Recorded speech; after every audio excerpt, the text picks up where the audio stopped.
The HIV epidemic is not over. HIV is still here. The face of HIV is so diverse.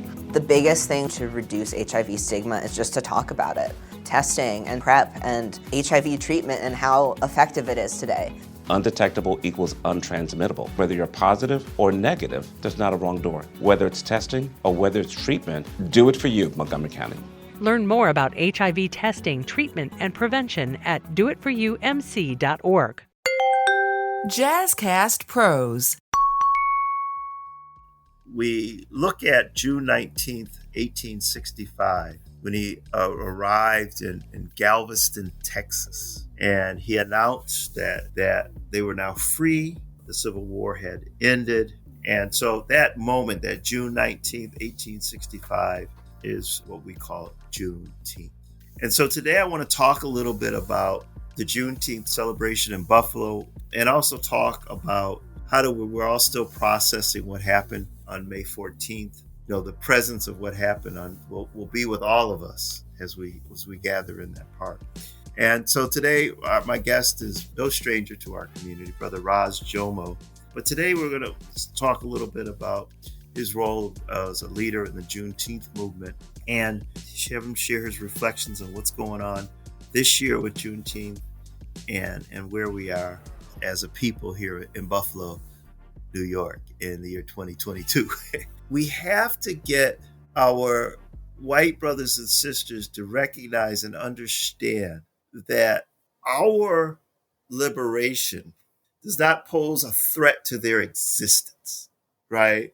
But it's kind of interesting that as we are talking about celebrating Juneteenth as a holiday, you have another set of demonic spirits that are actually still fighting the Civil War. They got a Confederate flag and they're raiding the Capitol. So I think that we shouldn't examine Juneteenth in a piecemeal, one-dimensional way. I think that we have to look at the historical and the cultural connections then, now, and what are we aiming for the future, which is why we use Sankofa a lot, which means go back, fetch, and return, talking about our history. We got to go back in our history, find out what happened. And in order for us to move forward, we got to know where we are now. That is why there are so many laws being passed right now to try to control what is taught in education and history. And if we're not careful, people in Buffalo, listen to me. If we're not careful and these people get a chance to pass the laws they want, we won't be able to talk about what happened in May 14th in school because it'll be contrary to what traditional American history is. So this is what I'm saying, how dangerous this is right now. Very dangerous. And if you don't put it into context, they'll make you feel ashamed to say what happened to your ancestors. Welcome to Igniting Hope Radio, where we realize the differences between equity and equality. Here at the Buffalo Center for Health Equity, quite frankly, we don't want equality, we want equity. The only way to change hearts and minds is through emotional engagement, to get people behind it, and continuously support the concept with facts. This is our aim and our mission weekly as you join Pastor George on Igniting Hope Radio.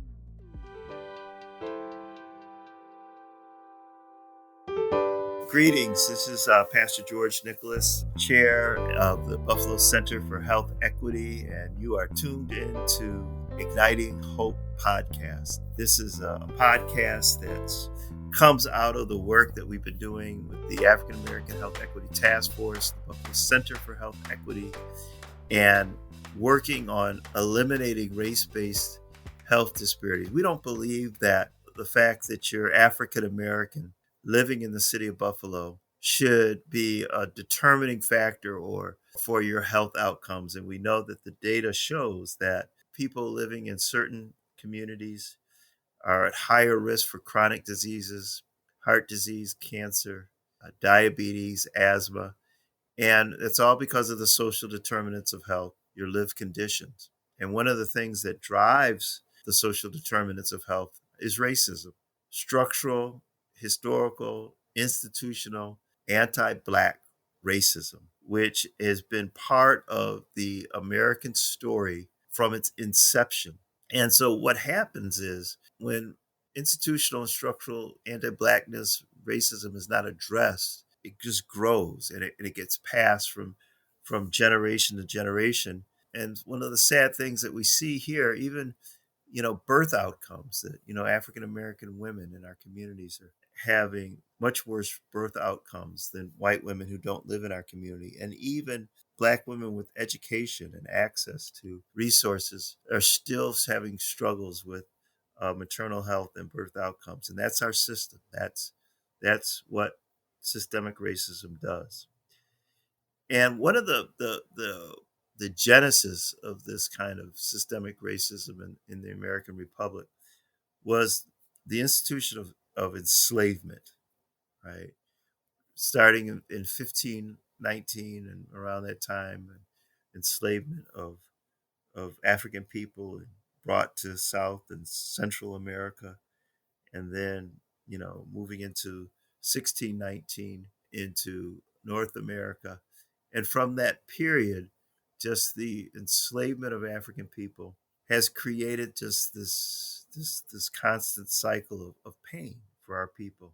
Now, one of the areas in which we like to talk about as a part of celebration in our story is the Civil War, which was fought about maintaining, and not only maintaining but spreading the institution of enslavement of African people throughout the Republic. But the North was victorious, and we look at June 19th, 1865, a time when the Union General Gordon Granger, when he arrived in Galveston, Texas, and he announced that and informed at that time people that were enslaved that they were now free. The Civil War had ended. And so that moment, that June 19th, 1865, is a time where many people in our community celebrate what we call Juneteenth. And so today I want to talk a little bit about the Juneteenth celebration in Buffalo, its significance, its history, and also talk about we're all still processing what happened on May 14th, and how does that, in this moment of celebration of Juneteenth, we're able to gather again back in the park. But then also this I won't say it's a cloud, but just this something that's in the atmosphere that the presence of what happened will be with all of us as we gather in that park. And so today, my guest is no stranger to our community, Brother Ras Jomo, who wears a number of hats in the community, a great union leader working with the Carpenters Union and really working inside that system to try to create opportunities for our people, the host of Access Africa and the wonderful radio broadcast on WUFO that he hosts. That's listened to all around the world. There's it's an international broadcast. But today we're going to talk a little bit about his role as a leader in the Juneteenth movement and have him share his reflections on what's going on this year with Juneteenth and where we are as a people here in Buffalo, New York in the year 2022. So, Brother Jomo, good day to you. And just wanted to just share a little bit about, the significance of Juneteenth and why it's important for us as African people living in America to remember that moment. And I shouldn't say proper, but what's the kind of the most meaningful way for us to remember Juneteenth? I have mixed feelings about it being a national holiday on Monday because we saw what happened when they did the King, right? You have MLK mattress sales and stuff like that. So let's kind of keep ourselves focused. So good day, Jomo, and kind of share with us a little bit. Good day. Thank you for having me. Well, there are different levels, and I think it's just like walking into like a sea or ocean. The more you step in, the deeper it gets. And sometimes the deeper it gets, you start to uncover and feel more things that were there all along, but you just never saw. All right. So I came into Juneteenth as a child. I used to watch it. I used to go to the park, walk past, listen to the music, just feel like, wow, everybody's just out here. I got a little older. I was into music and I actually happened to be in one of the marching bands, maybe 10, 11, 12 years old. Began to get a little older, got into different music, different drums, began to play more cultural things. Then I was asked to help on committees. Then I was brought on the board. Now I'm the vice president. I've also had a chance to learn other things in life. And basically, this is how I would like to summarize it right now. Even bigger than Buffalo, even bigger than America. I think that black people all over the world need to know, one, the history of black people in your immediate city, state, country. Two, I think you need to know the history of black people in other cities, states, and countries. And three, I think you need to know the commonalities between how all of us got where we are, no matter what country we're in. And I think that those are some of the things that some of our deeper thinkers were hitting at all throughout the last few hundred years, all around the world. But many of us just could not see that vision. Everybody loved Dr. King now because we had a chance to hear, read, think, and actually listen to pretty much his prophecies. Everybody loved Marcus Garvey now because you see that we still are not self-determined, so we still only rely on one grocery store in the neighborhood. If someone else don't give it to us, what I guess we don't eat, huh? So we're violating the principles of our prophets, just like in the Bible. Like some of our behaviors haven't changed. Like anyway, we celebrate Juneteenth. That's When fine we where you look were at going. Juneteenth, We just chat. But okay, yeah, it's it's all all. related. It's all No, related. but that's It's so not. important because it's all connected, right?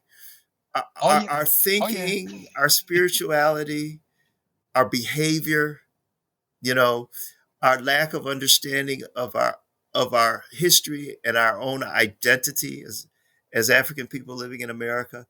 It's all connected, right? And so, it's important for people to see this thing, like, recognizing when you're in that park on Saturday and Sunday, that in that sea of just beautiful black people, right?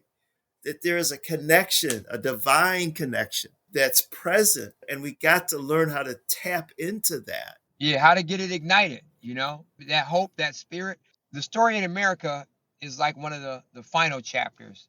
The American 400 years, almost like some biblical prophecy. You could do the preaching, I'll just kind of relate to history. This is like some Abraham like type prophecy. For 400 years, you're going to be strangers in a strange land, and there are people going to afflict you, and you shall serve them with rigor, and they shall oppress you always until that time is up. Well, America is the place that we are, and it's like like the Netflix. Everybody in the world is watching it. But the same thing happened in Cuba, Haiti, Puerto Rico, Trinidad, Tobago, Central America, South America, different parts of Europe and Africa. Even though they're still on the continent, they've been colonized. So I would like to say that I think that we need to have a BC reference before captivity for those of us in the Americas, before colonialism for those who are in Africa, before the Berlin Conference, where Europeans took it upon themselves to try to exercise that racial hierarchy and just go into people's houses and decide what they want to take and who's going to be the ruler in someone's house without asking the people of the house. That behavior is not good either. But that's not the point of my discussion. What I was trying to communicate is that in the Caribbean and in places that were controlled by Britain, and we live in a place that's close to, we're close to Toronto, where they have one of the largest celebrations of multi-British people under British colonialism being free. That's what Caribbean is. They're celebrating their emancipations. Well, you have the same emancipation because you was colonized by the same people not doing good things. I'll just leave it that way. So the same thing that we celebrate as Juneteenth, that's what many Caribbean people call Emancipation Day. All right, emancipation from what? So the Juneteenth day that is now a holiday, a federal holiday, fully observed this year, it's actually the 12th holiday in United States history. Kind of 12 represents the seal or the end. But it's kind of interesting that as we are talking about celebrating Juneteenth as a holiday, you have another set of demonic spirits that are actually still fighting the Civil War. They got a Confederate flag and they're raiding the Capitol.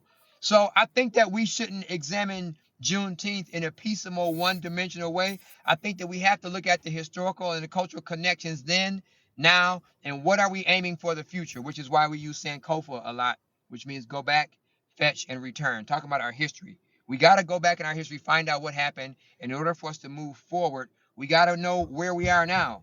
So do we have health disparities because black people have health disparities, or do we have health disparities that are chronic and generational because our conditions and our habits and our training or miseducation of the Negro, which is a book, is the same? And so we have to get our white brothers and sisters to recognize and understand that our liberation does not pose a threat to their existence. Now, it poses a threat to their domination, right? Which, that's something they have to wrestle with, their own need to always be in charge, right? Right. What's interesting, the young man who did the dastardly deed on May 14th recently, was apologizing to his parents, but was very clear that what he was doing, he was purposeful. And he said that he was protecting the white race, right? Now that doesn't come really out of a mind of an 18-year-old, right? That comes No, from no. being indoctrinated, And right, fertilized with and the thought. fertilized. And that's one of the struggles that even with our own people, it even proclaiming our own Juneteenth, our own liberation, our own sense of our own blackness, that we still hesitate with the expressions of our authentic selves being an offense to white people. And we have to recognize that in order for us to truly be free, we have to be free to express ourselves as God has designed us, right? So it's just like when you're on these Zoom calls and when you're in the waiting room and if you're on the radio, Black people have to be allowed to take themselves off mute in order for the world Right. to move forward. We cannot move forward and talk about peace and love if other people are prescribing what the rules are and we never get a chance to speak for ourselves. So one of the main things that have to happen is that we have to control our own narrative. Even if other people believe Yes. what they want, we have to be in charge of our own narrative. And that really is not contradictory to how the Creator created us in the image of God. So that is really one of the higher levels that Dr. King was talking on that slips over many people. But even having the audacity to think that while other people are calling us bad names and treating us worse than farm animals, that we could also say that we are children of God. And to say that and try to create that dichotomy in the air, he was probably like 30 hours worth of credit in education above what most people who were listening were picking up. His conversation was way deeper than the ignorant people around him trying to judge him. He was talking about Black people have to see themselves as children of God, and other people, if they think they know God, have to see us the same way. And the contrapositive of that is that they can't see us in the image of God, then maybe something might be wrong with So them. so That's why he always talked about his sick right, white brothers. And what I struggle with is we as Black folks spend so much time in church, and yet so many of us still struggle with recognizing that we are created in the image of God. And even in our practice, sometimes of our own spirituality, we emulate the practice of our oppressor and even try to diminish, right, our own authentic expressions, whatever they may be. Because when I think about Black folks, I always think about jazz, right? And one of the great contributions that our people have given to the world, we've given so many, right? But jazz is such a metaphor for our existence, right? That ability to adapt, adopt, to improv, right? To go, great. If you see great jazz musicians, they'll go so far over somewhere, right? Especially Right. Coltrane. It can't Yeah, make logical sense. It can't but make when you keep logical listening, sense. he'll bring you back. You know what I mean? You're like, man, where's the You yeah, wonder what and happened. so we're designed that way, and we should just embrace that and begin to reject all these colonial labels.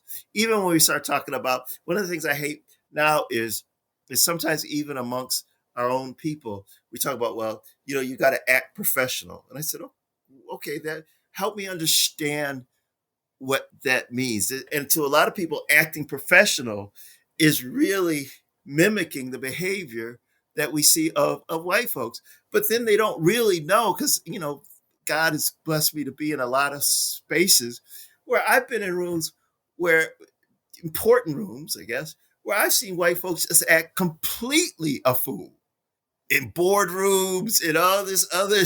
And they have more power than the people trying to act like what they think white people should act like. But we think that they're always just, what I mean. And so we have to stop trying to be something and somebody that we're not. And I think that's one of the values that Juneteenth, or this whole moment, can help us to kind of fall in love with ourselves. Of course. And I think that that is one of the whole aspects as we are on this continued experiment of being more free. Juneteenth is not a finality point, it's a marker point. That's what I would say. Especially because I realized when I really read it and I really read it, and after 10, 15, 20 years of being in it, I realized that the Emancipation Proclamation only freed people who were part of the Confederate rebelling states. It didn't even free everybody. That's why a little bit later in history, in that same year, 1865, it is 2.5 years after the Emancipation Proclamation, and then going all the way again until December. That is why they had to create the 13th Amendment, which was done by December. And then there are still some states who tried to skirt around the law, New Jersey being one that didn't really want to officially recognize it. So the deeper we get into history, which is also in this land, the majority of the public systems and institutions and everything, sorry, no offense, from church, education, even nutrition, all of those things, you have to go inside of it and root out this whole thing of white dominance. Anywhere that you are, you better find out if it's any white dominance trying to trick you. It's like some little secret spell going on everywhere. It's in your food, it's in your accessibility to education, it's in your accessibility to God. They're always trying to be the mediator. And Christ said we don't need no more mediators. So somebody's lying. Somebody's lying. And I think that once we really begin to sit and think with our own minds, we're going to start challenging things, because there are some people, I know the history, there are some people who went to church and then burnt black people and called it a picnic. And then they had the audacity to take pictures next to dead, burning bodies with their children and women. That's not good. No, That's and not that good. kind of a spirit goes from generation from generation. It does, that spirit doesn't just die in that picture, right? So the question is, black or white, why don't we know this history? Well, I mean, we some of us do know it, right? And so it's those of us who know, it's our responsibility to teach, and recognizing that Juneteenth is now a federal holiday, a national holiday. But we should not depend on the federal government to teach us about Juneteenth, because right, Control the because narrative at once all they make times. it a federal holiday, is like they did with King, right? King, has been so sanitized. I mean, this man was an absolutely radically thinking, progressive thinking, nationalistic in a lot of his ways, right? International Right. black And as so, but well. we've reduced him to just the speeches that we, when I say we, the country feels most comfortable with. And that is why, yeah, and that is why I keep reiterating it, and it's going to get a little more radical as people find out we're talking.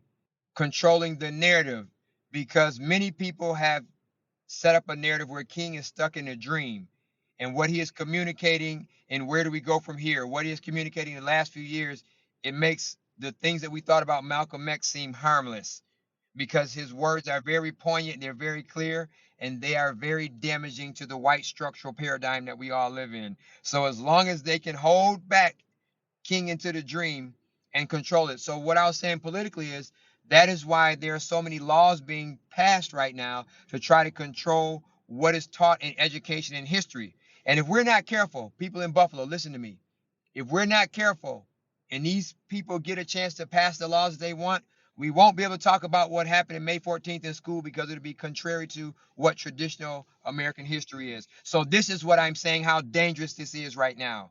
Very dangerous. And if you don't put it into context, they'll make you feel ashamed to say what happened to your ancestors. It'll make you feel ashamed of what talks about the condition of you and your family, and it might make you ashamed to raise your children to be in the image of and God. and, and even with the May 14th story, right? That narrative is shifting, right? The narrative, became about mental health. It became about access to guns, which are two very, very important factors, right? But the driving factor of that man's behavior was anti-blackness. That was the motivation. But it's interesting how we've shifted away from that. And now the story is all about, all these good folks coming down there bringing food, and the Buffalo Bills bringing food, and Joe Biden, President Biden, and Vice President Harris coming into the country, into the community. That whole, has kind of drowned out the fact that this was a planned terrorist attack, anti-black. It wasn't random Buffalo. It's not Buffalo strong. Buffalo can be strong, but this was a Yes. black Buffalo event. That black Buffalo has to stay at the priority of this conversation. And that's sitting with so many people. People have no idea how on guard we are now. And that tension, and I should say none of us, many of us don't believe that somebody else is not coming too. And so carrying that, and that's a heavy weight, Jomo, that you have to carry with you. And just a hashtag doesn't change that. No, and that's also, members from your church are the ones who are responsible for creating the Ma'afa commemoration here in the city of Buffalo, where a couple of days after Juneteenth, on June 21st, we are talking about not just what happened in enslavement, not just what happened being captured, stolen, kidnapped, forcibly brought to America, and all the other abuses from Jim Crow to sharecropping to the civil rights violations, human rights violations up until May 14th. It's called the Ma'afa. It's the continued tragedy. That is where we have to realize and get a little deeper. As I said, we walk into this, we begin to get a little bit deeper into what is really going on. And it's a continued, sustained set of traumatic events that are going on generationally. Even though we've accepted some of them, it has become something that's not right to accept, just like bad health, just like poor access to quality food, water, and housing. The things that we have come to accept in our communities is not good, and it does not make us well So as when we you're can at be. war, one of the things you do in war is you cut off supply to food. You see how like Putin's out there in the Ukraine, he's Yes. trying to starve the people out, right? And so it's interesting when you look at the dynamic of what happened at that Tops and the impact that it's had on people who were nowhere near that Tops that day. Right. And even to the extent where it created an access to food, which is a basic need, right? Here we are in 2022, right? And we're having conversations about Black people, Black Americans, citizens of Buffalo, citizens of Erie County, citizens of New York State, right? Who we have to literally give food. Yes. In the 21st century, in the United States of America, one of the richest so-called countries in the world, with a surplus of many, giving billions of dollars to other countries to fight war, that is where we are. That is where we are. And shuttering one venue that was servicing a much larger, sphere of people than their other stores would serve, in a community. And so shuttering that one venue created an absolute crisis. Which shows the fragility of what we have been in all of this time, and really don't realize how precarious of a valley we're walking through. Right, right. And so now, moving forward, we have to make sure that all this conversation, and again, it's tied back to Juneteenth, it's tied back to health equity and health disparities, because remember, when we start talking about these poor health outcomes, these high rates of diabetes, high rates of hypertension, high rates of heart disease, high rates of mental health issues, low rates of birth outcomes, all these things that we see, and they're documented. I'm not making this stuff up. Go on to our website, buffalohealthequity.org. You can see it all there, and the data's there. These don't happen because of divine activity. These are happening because of human activity. And if there are human activities, then they can be shifted, they can be changed. However, if we allow for the same system that created the problem to try to solve the problem, we'll still be locked into this secondary position.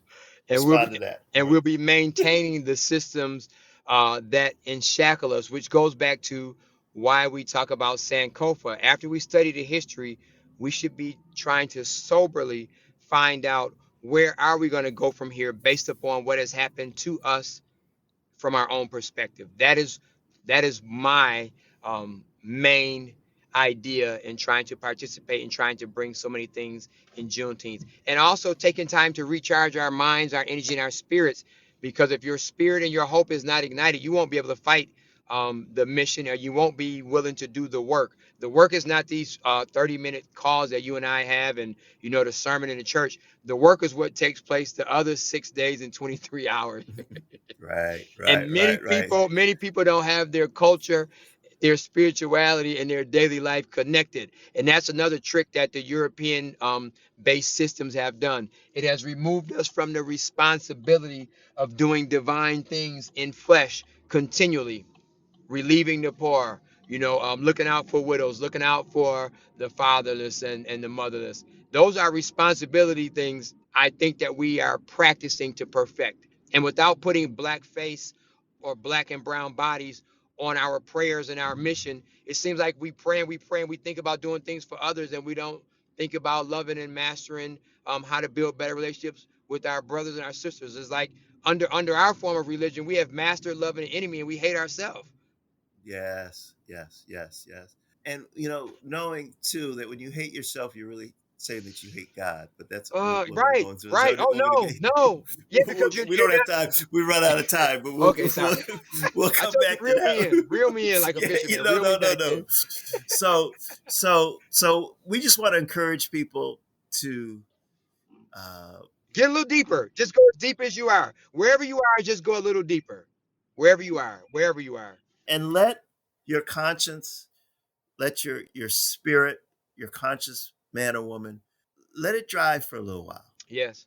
Don't Yeah. only react to information that is being fed to you, Right. because most of the information that we get fed to us through the internet and through television and all this other stuff, it's mostly lies, right? But Right. allow for yourself to, and it's in you. It's in you to kind of see. And then when you come to the park this weekend for Juneteenth, just let people love on you, and you just love on them. That is traditionally what Juneteenth in the city of Buffalo is, which is different than many places.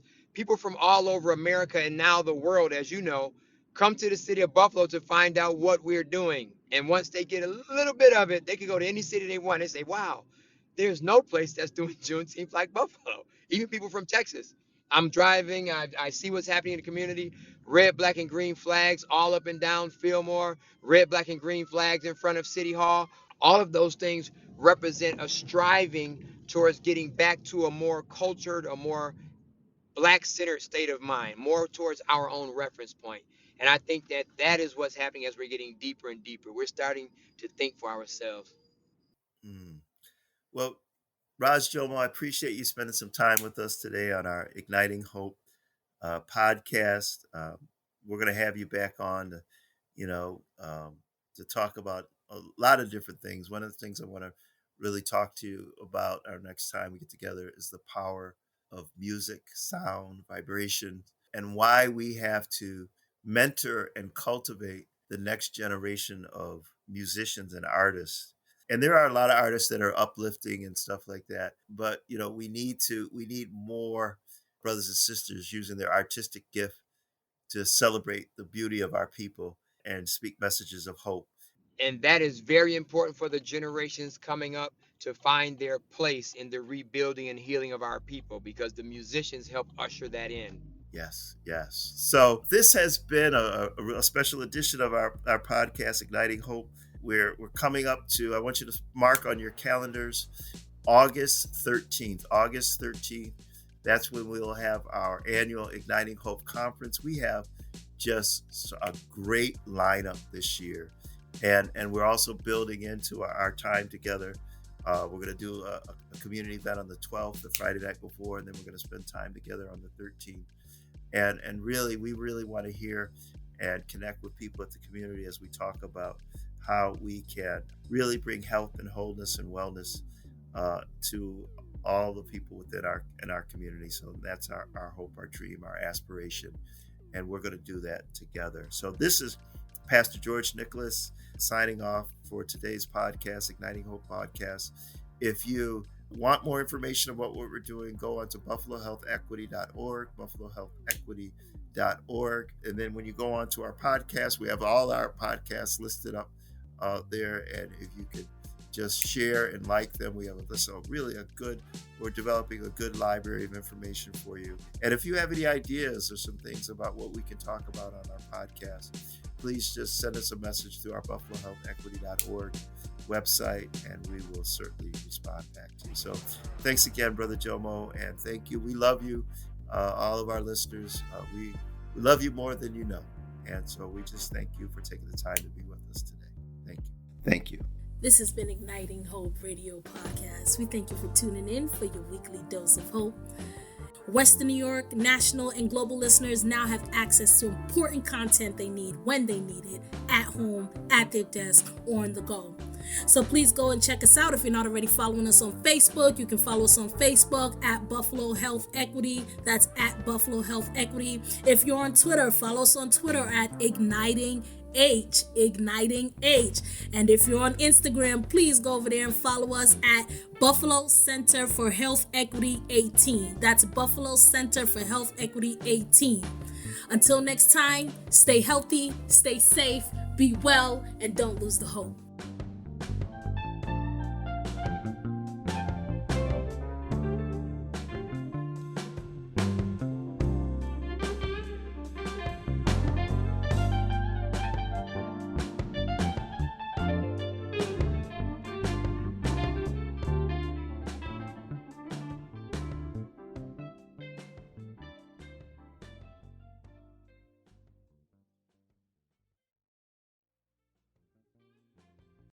This time of year, you double down on cheer. So does Dunkin'. That's why they have twice the signature lattes with minty peppermint mocha and creamy toasted white chocolate, both handcrafted with rich espresso. Grab one today. America runs on Dunkin'. Price and participation may vary. Limited time offer. Terms apply. Mary redeemed a $50,000 cash prize playing Chumba Casino online. I was only playing for fun, so winning was a dream come true. Chumba Casino is America's favorite free online social casino. You too could have the chance to win life-changing cash prizes.